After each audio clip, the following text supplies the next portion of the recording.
ভরা রাত, নিস্তব্ধতা, নিস্তব্ধ রাস্তায় কিছু লোকানো, লুকিয়ে যাওয়া আওয়াজ, লুকিয়ে যাওয়া চেহারা, সত্যতার ভয়ের মাঝখানে বাঁধা মানুষ, একজন মা আর একজন মেয়ে, সফরের শুরু, কাহিনী যেটা খুলবে সব রহস্যের ফাঁস। আবছায়া রাত ছিল। রাগিনী নিজের লম্বা কাজের পর স্কুটিতে ঘরে ফিরছিল। ওর ঘর শহরের বাইরের এলাকায় ছিল আর রাস্তা লম্বা আর শুনশান ছিল, যেখান দিয়ে খুব কম লোক যেত। হঠাৎ এক মহিলার জোরে চিৎকার এই নিস্তব্ধতাকে ভেঙে দিল। রাগিনী ভয় স্কুটি থামিয়ে দিল আর চারপাশে দেখতে থাকলো, কিন্তু কাউকে দেখতে পেল না। কিছুক্ষণ পেছনে ঘুরে তাকানোর পর ওর চোখে ভয় সমুদ্র ছড়িয়ে গেল। ভয়ের চোটে ও চিৎকার করতে লাগলো। সকালের সময় সুহানি ব্রেকফাস্ট তৈরি করছিল আর নিজের মেয়েকে খাওয়ার জন্য ডাকছিল।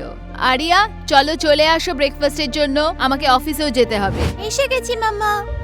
আরিয়া এসে খাবারের সামনে বসলো আর টিভি চালু করলো। কত টাইম লাগে তোর রেডি হতে? আর এটা কি, আসতেই টিভি? খবরের মধ্যে সেই মেয়েটিকে দেখানো হচ্ছিল যে রাতে গায়েব হয়ে গেছিল, আর তার সাথে আরো অনেক মেয়ের গায়েবের খবর বলা হচ্ছিল। আজকের আরো একটি রহস্যময় খবর, জিয়া রোড থেকে গায়েব হয়ে যাওয়া আরো একটি মেয়ে। আপনাদের বলে দিচ্ছি, গত 2 সপ্তাহে এটা 4র্থ কেস। পুলিশ প্রশাসন এই ব্যাপারে জানকারি নিচ্ছে। আরিয়া এসব শুনে চিন্তিত দেখাচ্ছিল, ওর চিন্তা পরিষ্কার দেখা যাচ্ছিল। সুহানি এটা দেখে টিভি বন্ধ করে দিল। মম, এসব কি হচ্ছে? আমার তো এখন ভয় হচ্ছে। Is everything is all right? যার মম একজন পুলিশ অফিসার, তার কি এসব ব্যাপারে ভয় পাওয়া উচিত? তুমি একদম টেনশন নিও না, আমরা সব ঠিক করে দেব। আই লাভ ইউ মাম্মা। চল তুই ব্রেকফাস্ট করে নিস, আমি রেডি হয়ে যাচ্ছি। আর হ্যাঁ, আমি আজকে তোকে নিজেই কলেজ ড্রপ করব। এইটুকু বলে ও সেখান থেকে চলে গেল, কিন্তু নিজেও খুব চিন্তায় ছিল। এইসব শোনা ওর জন্য খুব অসহ্য আর ভয়াবহ ছিল।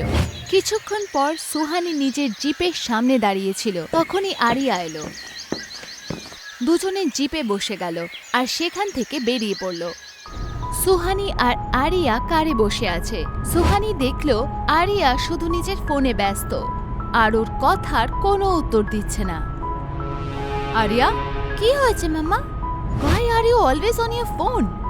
মা, তুমি সব সময় ফোন ইউজ করো না। মম, আমি শুধু আমার আপডেট চেক করছিলাম। I am sorry. আচ্ছা, ইটস ওকে। একটা কথা বলো, তোমার কলেজের সামনে তোমার কোনো কিছু আনইউজুয়াল কিছু মনে হয় না তো? হোয়াট ডু ইউ মিন মামা? মানে কেউ ওখানে চক্কর কাটছে বা কাউকে ডেলি দেখা যাচ্ছে এমন কিছু? না মম, এরকম তো আমি কিছু নোটিস করিনি। কোনো প্রবলেম আছে কি? না, কোনো প্রবলেম নেই, একটু খেয়াল রেখো, ঠিক আছে মা? আরিয়া মাথা নাড়িয়ে সহমতিতে উত্তর দিল আর কিছুক্ষণের মধ্যেই ও নিজের কলেজ পৌঁছে গেল। সুহানি ওকে হাত নাড়িয়ে আলবিদা বলল আর আরিয়াও কলেজে যাওয়ার সময় হাত নাড়িয়ে জবাব দিল। ওকে যেতে দেখে সুহানি সেখান থেকে বেরিয়ে গেল। সুহানি পুলিশ স্টেশন পৌঁছালো, যেখানে ও চিফ ইন্সপেক্টর বিবেককে দেখলো। সুহানি ওর দিকে এগোলো আর সেলাম করলো। Sir. Suhani, nice to meet you. Suhani গর্বের সাথে মাথা নাড়ালো আর ওর চোখে চোখ রাখলো। Let's talk with a cup of tea inside. Sure sir. ভেতরে যেতেই সুহানি নিজের চেয়ারে বসে গেল আর ইন্সপেক্টর বিবেক ওর সামনে আছে। দুজনের মাঝখানে টেবিলে গরমাগরম চায়ের কাপ রাখা আছে। বলুন স্যার। আমার তো বলার প্রয়োজন হবে না যে তুমি আমাদের স্টেটের সিচুয়েশন সম্পর্কে ভালো করেই জানো। ডু ইউ মিন সম্প্রতি যে মেয়েগুলি গায়েব হয়েছে তাদের ব্যাপারে? ইউ আর রাইট সোহানি, ওই কেসগুলো মিস্টার রাজীব হ্যান্ডেল করছিলেন, কিন্তু হি ইজ নো মোর। তো আমি চাই যে এই কেসগুলো তুমি টেক ওভার করে নাও। I heard about his demise. শুনে খুবই খারাপ লাগলো। I am glad to take this case forward. কেসের সমস্ত ফাইল তুমি সন্ধ্যা পর্যন্ত পেয়ে যাবে। আমি চাইবো এই কেসটা তুমি তাড়াতাড়ি শেষ করো, কারণ পুলিশ ডিপার্টমেন্টের উপর অনেক প্রশ্ন আসছে। You need to be quick. On it, sir. Inspector Bibek উঠলেন আর চলে গেলেন, আর সুহানি নিজের ফোন উঠিয়ে কল করলো। অন্যদিকে আরিয়া কলেজের গেট থেকে বাইরে এলো, একটা অটোরিকশায় বসলো আর কল আসতেই সেখান থেকে বেরিয়ে গেল। হ্যালো ম্যাম, মা বেরিয়ে গেছো কলেজ থেকে? ইয়েস, আমি এখন রিকশায় আছি আর কিছুক্ষণে বাড়ি ফেরত যাব। ওকে, বাড়ি ফেরত গিয়ে আমায় কল করো। সেফলি থেকো, দরজা বন্ধ করে। হ্যাঁ মম। আরিয়া কল কেটে দিল। সন্ধে হয়ে গেছে। একটা পিনবোর্ডে 4টে মেয়ের ছবি লাগানো, ওদের বিবরণের সাথে, আর লাল ধাগা সব পোস্টগুলোকে একে অপরের সাথে জুড়ছে। সুহানি মন দিয়ে ওগুলো দেখলো। তার পেছনে 2জন পুলিশ অধিকারী দাঁড়িয়ে আছে। প্যাটার্ন নোটিস করেছো? পেছনে দাঁড়ানো ইন্সপেক্টর একে অপরকে দেখলো। তারপর ওদের মধ্যে থেকে একজন বলল, কিরকম প্যাটার্ন ম্যাম? স্যালারি কিসের জন্য নাও? পেছনে দাঁড়িয়ে থাকা ইন্সপেক্টর চুপচাপ দাঁড়িয়ে থাকলো, একে অপরকে দেখলো।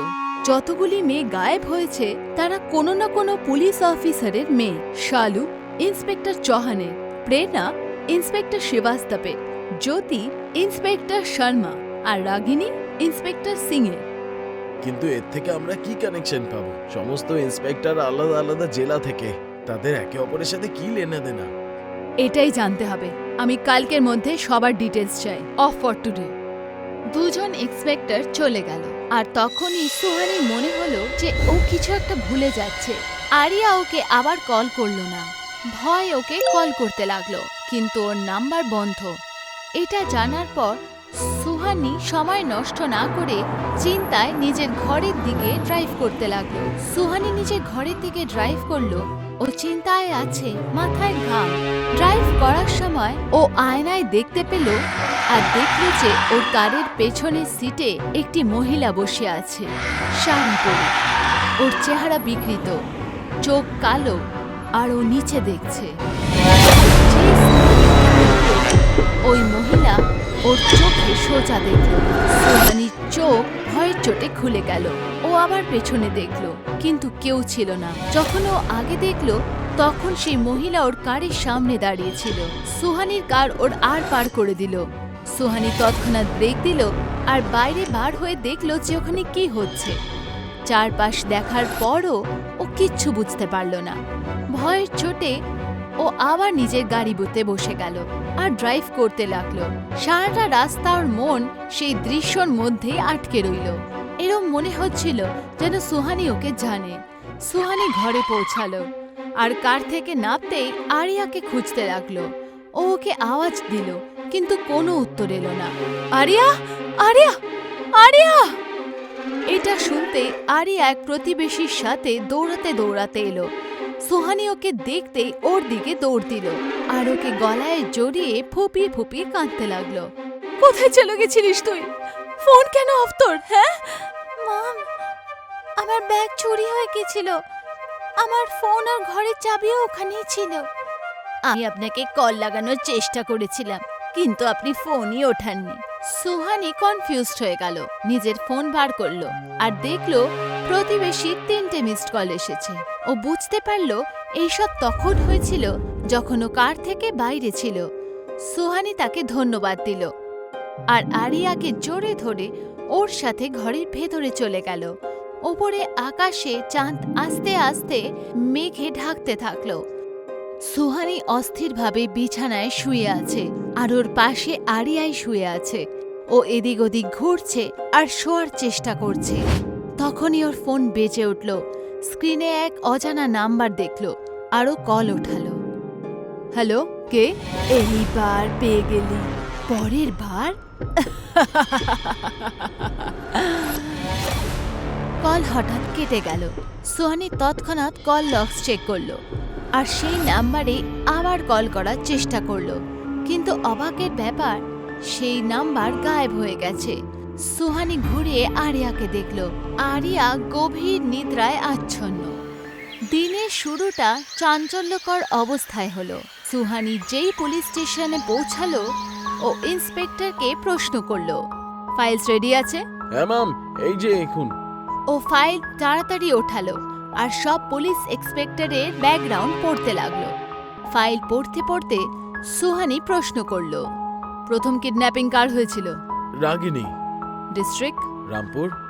সুহানি অপহরণের ক্রমের হিসাবে নাম লিখতে থাকলো। প্রথম কিডন্যাপিং রামপুর, দ্বিতীয় অরাইয়া, তৃতীয় দেবাড়িয়া, তারপর রামপুর। আপনি বলতে কি চাইছেন ম্যাডাম? সব ডিস্ট্রিক্টের নামের প্রথম ফার্স্ট লেটার দেখো। RAD। ম্যাম, এ তো রাধ লেখা রয়েছে। রাধ নয়, রাধা। কিন্তু লাস্ট লেটার? সেটা আর কেউ নয়, আরিয়া। দুজন অধিকারী অবাক হয়ে গেল। কিন্তু ম্যাম, আপনি এটা এত কনফিডেন্টের সাথে কিভাবে বলতে পারেন? তুমি হয়তো বিশ্বাস করবে না, কিন্তু আমি ওকে দেখেছি। সুহানি ওপরে তাকালো। ওর চোখে ভয় ছিল, আর ও অতীতের গল্প বলতে লাগলো।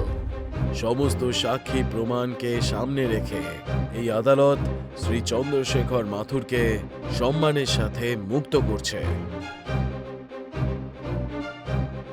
এমএলএ চন্দ্রশেখর নিজের সহযোগীদের সাথে বসে আর রাধার বাবার দিকে তাকালো।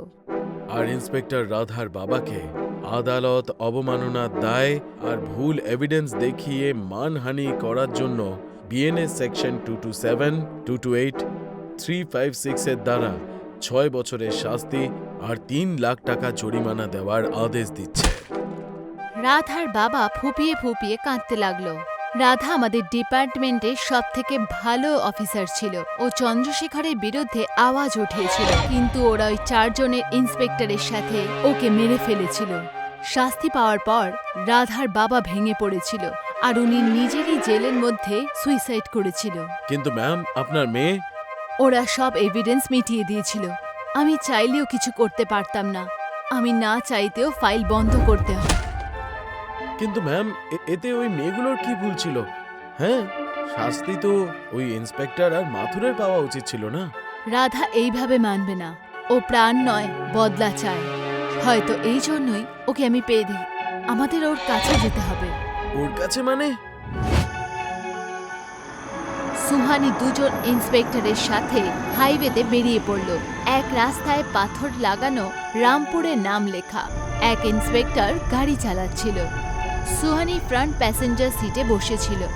তখনই ওর ফোন বাজলো, আরও কল ওঠালো। সুহানি, আরিয়া আরিয়া ঘরে নেই। কি করে? জানি না, আমি তো এমনি দেখতে এসেছিলাম। সুহানি কল কেটে দিল। তাড়াতাড়ি চালাও, নাহলে দেরি হয়ে যাবে। ওরা পুরনো আর ভাঙাচোরা একটা ঘরের সামনে পৌঁছালো। সুহানি দুজন ইন্সপেক্টরের সাথে কার থেকে নামলো আর ভেতরে দেখতে গেল। ভেতরের দৃশ্য ভয়াবহ। সব মেয়েরা অজ্ঞান হয়ে পড়েছিল। রাধার আত্মা ওদের ওপরে ঘুরছিল। দুজন পুলিশ ইন্সপেক্টর ভয়ের চোটে সেখান থেকে বাইরে পালিয়ে গেল, কিন্তু সুহানি ওকে ঘুরে দেখছিল আর বলল, রাধা, আমি জানি তোমার সাথে ভুল হয়েছে, কিন্তু তার শাস্তি তুমি এই নিরীহদের দিতে পারবে না। কোথায় গেছিল এই শক্তি, এই রাগ, যখন আমার সাথে খারাপ হয়েছিল? তুমি শুধু এই জন্য চুপ ছিলে কারণ আমি তোমার নিজের ছিলাম না। ওরা সবাই এই জন্যই চুপ ছিল কারণ আমি ওদের নিজের ছিলাম না। তোমরা সবাই মিলে আমার বুড়ো বাবা থেকে আলাদা করেছিলে, ওনাকে মিথ্যে অভিযোগে ফাঁসিয়ে মেরে ফেলেছিলে। এখন আর নয়, এখন আমি রক্তের হিসাব রক্তেতেই নেব। পাগল হয়েও না রাধা, তুমি একজন পুলিশ অফিসার ছিলে। আমরা এই পৃথিবীকে মা মনে করে প্রমিস করেছিলাম আমরা এই দেশের জন্য নিঃস্বার্থ হয়ে কাজ করব। আমি এখন এই আইন আর সততার থেকে আলাদা। আমি ওদের সেই মৃত্যুই দেব যেটাও আমার নিজেদের দিয়েছে। শাস্তি হবে রাধা, কিন্তু ওদের নয়, তারা যারা এটা যোগ্য। আমি তোমাকে কথা দিচ্ছি, ওরা নিজেদের শাস্তি নিশ্চয়ই পাবে। সুহানির চেহারা সাহস আর সংকল্পতে ভর্তি ছিল। পরের দিন সুহানি আরিয়ার সাথে টেবিলে বসে আছে। আরিয়ার মাথায় পট্টি বাঁধানো। মম, তুমি super hero. I love you. Love you too মা। মম, কিন্তু আমাদের সবাইকে তোমরা কি করে পেলে? আর এই চন্দ্রশেখরের স্টোরি কি? সুহানি আরিয়াকে জড়িয়ে ধরে ওপরে তাকালো আর লম্বা নিঃশ্বাস নিল। রাজ্যের প্রসিদ্ধ বিধায়ক চন্দ্রশেখর সমেত ও রাজ্যের 4 জন পুলিশ অধিকারী নিজের বাড়িতে রহস্যময়ভাবে গায়েব হয়ে গেছে। আর সেখানেই ভালো খবর হলো, গত 2 সপ্তাহে যে 4 জন মেয়ে গায়েব হয়ে গেছিল তাদের সুরক্ষিতভাবে নিজের বাড়ি ফেরত এসেছে। পুলিশ প্রশাসন পুরো মামলাকে গম্ভীরভাবে যাচ করছে। সুহানি ওই পাখণ্ডটিতে ওদের স্থানে পৌঁছে দিয়েছিল। চন্দ্রশেখর নিজের অন্য 4 জন পুলিশ অফিসারের সাথে মাটিতে বসেছিল। সবাই একে অপরের সাথে বাঁধা ছিল। তখনই দরজা খুলল আর রাধা ওদের সামনে দাঁড়িয়েছিল। সবাই ওর দিকে তাকাতেই চিৎকার করলো। রাধা ওদের দিকে দৌড়ালো আর ও ওদের থেকে বদলা পূরণ করলো।